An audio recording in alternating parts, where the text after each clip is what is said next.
Ukraine is a black hole that keeps sucking in our taxpayers' money to no avail. Not only can Russia never be defeated, but this money is being stolen to pay for Zelensky's will.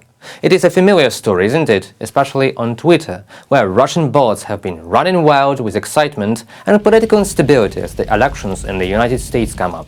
You can sow doubt in everyone's mind, if not directly convince them that your taxes are definitely not the way to help Ukraine stop the United States' true and non-standing enemy, Russia. The Kremlin's disinformation campaigns are notable for their exceptional consistency and planning, but this also helps us to identify them, when seemingly spontaneous and unrelated messages and narratives turn out to be a part of a single sponsored plan. What is needed for a successful fake news campaign? You need to create several fake covers of well-known magazines. Fake a video.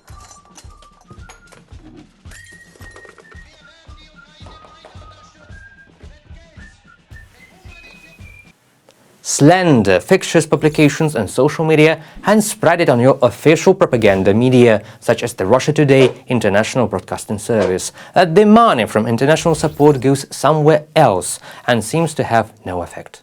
After publications in absolutely, precisely, completely verified propaganda primary sources, this stage of translating fake news into different languages and simply bombarding the information space of other countries with the support of even Ministry of Foreign Affairs. It doesn't have to be the leading media in Europe and the Americas. The main thing is to overwhelm them with quantity, and then something will definitely reach the BBC or New York Times, for example, and find its end audience. Then there is massive spread of bots publications in allegedly Western media on social media platforms. Bots feel especially good on Twitter, or let's call it X, after the ambiguous billionaire Elon Musk took over the company. So the next step requires a lot of money, promoting bot posts for money, bribing questionable politicians and influencers to spread their narrative. All of this has one goal: to make us, the audience, doubt the rightness of our own choice, the rightness of supporting a country that has been suffering from unjustified aggression for the third year now. Because not everything is so straightforward, as the Russians say. And the idea is like a parasite that gets you when you stop by a bot post, or even when a media outlet you watch or read did not check the information and accidentally published a Kremlin fake.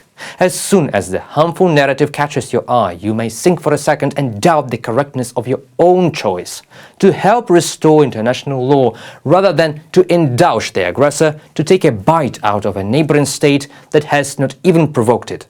It would seem that the fact that Russians lie is so obvious to everyone. But back in the USSR days, their propaganda was always lying and inventing fairy tales to intimidate and distract the world's democracies from really important things.